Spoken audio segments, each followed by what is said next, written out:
Claro, porque tic-tac, tic-tac. Está sonando el reloj en las principales casas de gobierno del mundo, en Estados Unidos, en el Reino Unido. Todo el mundo está pendiente de lo que va a ocurrir. Vamos con el siguiente titular para que comencemos a tomar del pulso y nos preguntemos, ahora sí que sí, ¿hay o no hay alto el fuego? ¿Suben o bajan los precios? ¿Van a vivir en el infierno? Trump amenaza de nuevo con destruir infraestructura civil si Irán no reabre el estrecho de Hormuz. Él dio un ultimátum. Un ultimátum. ¿Otra vez? Ha dado varios ultimátum. Por eso. Sí, los ultimátum muy flexibles. Pero dio un ultimátum la última semana, de que le daba una semana. Después, cuando se acercaron las horas, dijo 48 horas. Ahora lo prorrogó un poquitito más. Y llegamos al martes a las 8. Y si alguien cree que esto era un tema al viento, quiero, señor director, si es que usted me puede ayudar. ¿Por qué ahora sí tendríamos que creerle a Donald Trump? Es que te quiero mostrar un tuit. Ya.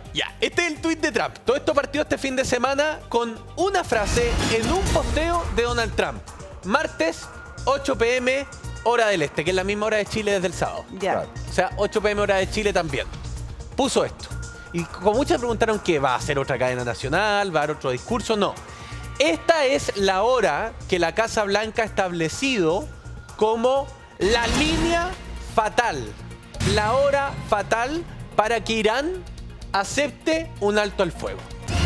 De lo contrario, dice Donald Trump, en un siguiente tuit respecto a lo que va a hacer, va a atacar lo que objetivamente está considerado delito de guerra, infraestructura civil, generadora eléctrica, desalinizadoras de agua y distintas amenities o distintos servicios, infraestructura civil, claro, que permite que las familias civiles hagan su vida cotidiana. Y eso ya significa escalar este conflicto a niveles que no hemos visto, porque hasta ahora los objetivos han sido particularmente objetivos militares. Sí, pero ¿te das cuenta cómo se ha ido desviando el objetivo de este conflicto? Que al principio era derrocar el régimen. Después, en algún minuto, aparece la necesidad de obtener el uranio enriquecido. Pero ahora estamos hablando de las consecuencias del conflicto, que es el bloqueo del estrecho de Hormuz. Entonces, este ultimátum es para que se desbloquee el estrecho de Hormuz, que Irán está utilizando precisamente a favor para que se terminen estos ataques. El estrecho de Hormuz es la madre del cordero, porque el estrecho de Hormuz nos está subiendo el petróleo. Por eso estamos pagando nosotros la benzina. ¿Por qué? Porque por ahí no pueden pasar barcos que llevan petróleo a una de las zonas que produce 1/5 de todo el petróleo del mundo. Pero eso ha sido consecuencia del conflicto. Efectivamente. Pero Ese es el punto. la pregunta es, ¿no calcularon que eso iba a pasar? Claro. ¿Cómo iba a ser tan no, ingenuo ¿no de lo vieron entender dentro de las que posibilidades? eso iba a pasar? ¿O subestimaron a Irán? ¿Se acuerdan la primera declaración de Donald Trump? ¿Cuántos días dijo Trump que iba a durar esto? 4 semanas, dijo, ¿no? A lo más, entre A 2 lo y más 4. 4, y dijo entre 3 y 4 Sí. semanas, o sea, siempre bajo el mes. ¿Sabes qué sensación tengo, José María? Es que él subestimó los sucesores del régimen. Lo que dicen los analistas es que él cree que esta es una guerra convencional y nunca metieron a la ecuación que esta, para los iraníes, es una guerra santa. Santa. Tiene Totalmente. otras lógicas. Yo no claudico porque me vayas a dejar sin agua. Es parte del sacrificio que tengo que hacer, ¿no es cierto?, por esta lucha santa, porque me estoy martirizando. Esa es la palabra. Martirizando. ¿No es cierto? Martirio. Yo estoy dispuesto a sacrificarme Claro. con tal de Sí. derrotarte a ti, que eres mi enemigo santo, en el fondo. Sí. Lo hago por Alá. Entonces, lo que te dicen los analistas es, Estados Unidos creyó que esto era ir a Irak, creyó que esto era ir a Siria, pero esto es ir a una teocracia Sí, no es fundamentalista, convencional. que tiene otras lógicas. Y a Irán le da lo mismo, que lo deje sin agua, que lo deje sin electricidad. Mientras esa teocracia, mientras los ayatollah Y la gobiernen teocracia, Irán, Además ha demostrado que su pueblo no le interesa mucho. efectivamente, mientras ellos gobiernen Irán, no hay ninguna posibilidad de que ellos estén dispuestos a aceptar una claudicación, una derrota Ya, con pues, Estados Unidos. Y en ese contexto y con ese antecedente, que no es menor, ¿cuáles son las posibilidades de que abran el estrecho de Hormuz y que puedan pasar los cargueros tranquilamente? Fíjate que yo creo que pocas, y por eso Donald Trump postea lo siguiente, les A traigo, ver. porque estuvo muy activo ayer Donald Trump. ¿Ah? Uno tras otro. Como nos Porque eso, tenía eso es parte acostumbrados de la en otra desesperación época. también. ¿Recuerdan cuando le di a Irán 10 días para que llegara a un acuerdo o abriera el estrecho de Hormuz? El tiempo se acaba. 48 horas antes de que el infierno se apodere de ellos. Gloria a Dios. Esto es muy importante. Presidente Donald Trump. ¿Tú te das cuenta de esto, no, Repe? No sé si habrá sido por el fin de Semana Santo. Porque no o- dice God Save America, que es una Claro. frase que Dios salve a América God o bless Dios protege a América. No, dice gloria a Dios. O sea, muchos lo interpretaron casi como, ok, lo tuyo es una guerra santa, De entonces esto es el cristianismo contra los musulmanes. Sí. Fundamentalistas. Es que ¿sabe cuál es el problema? Es que puede escalar hacia eso en donde nunca van a llegar a acuerdo. Sí, a No, ver, sí, aquí no. ¿por qué Estados Unidos está negociando? Porque, mira, mientras todos estos posteos se están produciendo, hay negociaciones atrás. Ayer el Wall Street Journal publica un amplio reportaje sobre las negociaciones donde también está Israel. Hay señales igual. Hay señales. Algunas señales. Por ejemplo, Irán le pidió a la ONU que interviniera. Eso ya te habla de que hay un ánimo de buscar un árbitro, algo, digamos, es como un manotazo de abogado, me da la sensación, porque Irán, más allá de todo este fundamentalismo y todo, lo está pasando pésimo. Pero ¿cuál es el problema? Estados Unidos e Israel, incluso la ONU, se están entendiendo con una parte grande. El poder civil, el poder ejecutivo, que está subordinado, pero donde siempre han habido algunas visiones más díscolas con los ayatolás y con la Guardia Revolucionaria. El problema es que quienes realmente ostentan el poder son los ayatolás y la Guardia Sí. Revolucionaria, Sí. no el presidente, no el poder ejecutivo. Ni Entonces siquiera el muchos ejército. dudan de que una negociación con ellos implique un alto al fuego efectivo en el otro lado. Esto es lo mismo, ¿se acuerdan con Venezuela que nosotros decíamos, pero ¿con quién negocia Donald Trump? ¿Quién ostenta el poder real? Claro. Bueno, el poder real no lo tenía la oposición, no había que negociarlo con una oposición que estaba descabezada ahí por todo el mundo. Lo tenía la dictadura y al final busca una dictadura de transición. Bueno, Irán no se va a dar eso, porque no logró, ¿no es cierto?, que saliera el sector más radicalizado del régimen. Esos siguen al mando. Y mientras más sucesores hay, más radicalizados están, porque están viendo cómo han ido cayendo las cabezas del régimen. Entonces, cuando entran a luchar con más rabia. Si yo me imagino que esta cuestión de verdad a mí me parece tremendamente delicado, porque todos los tuits de Donald Trump también habla de la desesperación de no lograr acuerdos. Son puras amenazas mediáticas y además recordemos que él utiliza como herramienta de guerra precisamente sus redes sociales.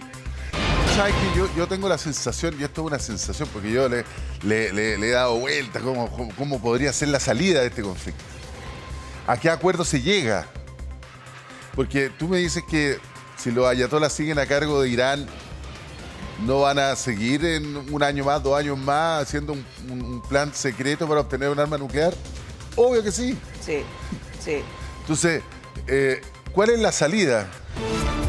Yo creo que Estados Unidos e Israel se metieron en un tema donde van a tener que ir por todo. Yo creo que se va a desatar el infierno.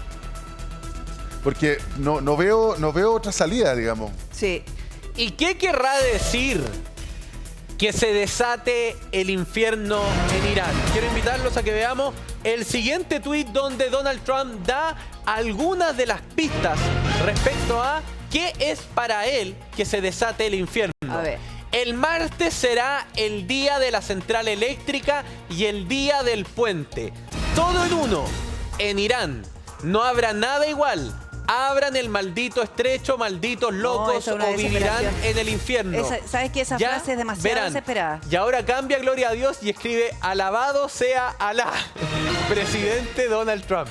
A mí me parece tremendamente peligroso esto. Es que Sí. A ver, objetivamente, lo que él propone como ataque del martes son crímenes de guerra. Sí, y lo anuncia. Sabemos que hay regímenes y gobiernos que no lo respetan. Pero Estados Unidos siempre ha hecho gala de ser una democracia, ¿no es cierto?, que se rige por esto. Esto es atacar infraestructura civil. Sí. un puente, por ejemplo, una central eléctrica, las desalinizadoras de agua, van contra la población iraní. Que, ojo, era la misma población a la que Trump le pedía que se levantara contra el régimen. Pero esto, si ocurre el martes, va a ser gravísimo. Sí, una crisis humanitaria espantosa. Y no sabemos cuál va a ser la respuesta. Una crisis humanitaria muy importante. Sí. Sí, y ahí hay 90 millones de almas que, si bien viven en un estado represivo brutal, sobre todo las mujeres, asesino, se puede desatar una crisis humanitaria de 90 millones de seres humanos que van a buscar una salida. Pero que esto además puede generar una diáspora o una crisis de refugiados gigante. Brutal, como la de Ucrania. Acuérdense lo que significó en Polonia y en otros países. Pero fíjese, ¿usted cree que durante estos días ha bajado el conflicto? No. Todo esto, todas estas discusiones, aquí mismo en el programa cuando hemos hablado, mientras eso ocurre, allá hay bombardeos, se sigue atacando y siguen ocurriendo cosas. Entre ellas, un caza F-15 de Estados Unidos que fue derribado por Irán, donde uno de los pilotos pudo ser rescatado, pero el otro fue tomado en cautiverio. ¿Y qué ocurrió este fin de semana? Estados Unidos ejecutó una operación grande con ayuda de la CIA porque descubrieron que uno de estos pilotos estaba en una suerte de cueva rocosa entre medio de las montañas y fue a rescatarlo y lo rescató. No antes sin perder 2 aviones que no lograron volver a despegar desde Irán y Estados Unidos decidió autodestruirlos para que no quedara en manos de Irán. Y hay en el fondo una suerte de operación muy grande donde incluso hubo militares estadounidenses heridos por los disparos que recibieron de parte de la Guardia iraní. Lo que estamos viendo en pantalla, Repe, es cómo se produjo la eyección del F-15, donde, insisto, uno de los dos cayó en aguas, fue rescatado, el otro cayó en Irán y fue tomado en cautiverio.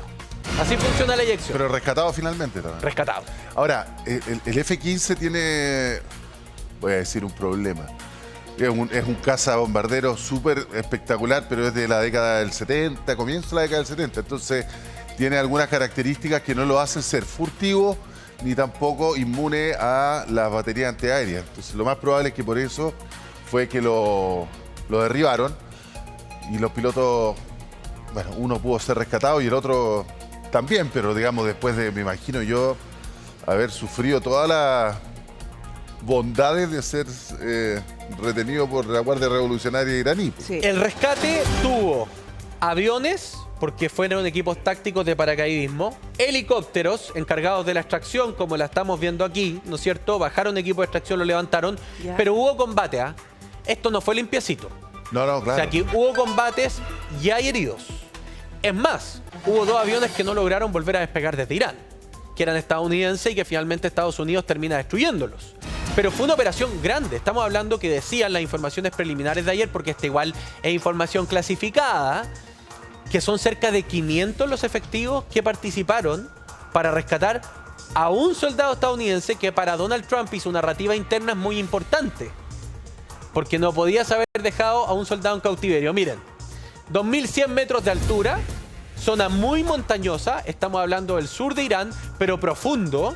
O sea, no al borde, no en la costita, profundo. Se produce el bombardeo sobre la zona. Esta es una recreación de Tele 3, una muy buena recreación de lo que fue ocurriendo, ¿no es cierto? Y finalmente se produce la extracción, ¿no? Se baja con el soldado desde las montañas hasta la zona baja, que es donde podían con mayor tranquilidad los equipos de rescate poder hacer la extracción. Pero es sin duda una tremenda operación. ¿De película? De película. ¿Van a hacer una película de esto? Te lo aseguro. Sin duda. Sin duda, como tras las líneas enemigas. Había una película que era un rescate en la guerra de los Balcanes de Estados Unidos. También, lo mismo. Mira, ahí estamos revisando la imagen de ese del F-15, ¿o no? ¿Está destruido?